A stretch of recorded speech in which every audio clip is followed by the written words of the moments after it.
Yo. Ah.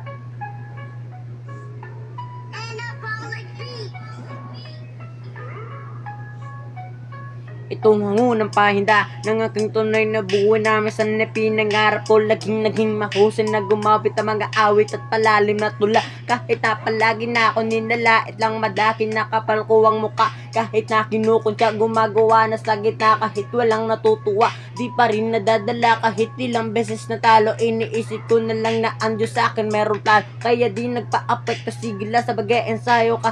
Wala sa trono pinilit makabisado para lang sa intumblado ng bumanat na ako nagiyawan ng mga tao. So wakas naging tanin ng aking pagtsatsaga na dahil sa paggarap ako ay tinitingala. Kapit ang tingdang tula, ako ay gumagawa ng mga awit aking nakanta ng bata't matanda. Kaya aksang magbura ay paraming umabante at pag may mga inuman ako'y nag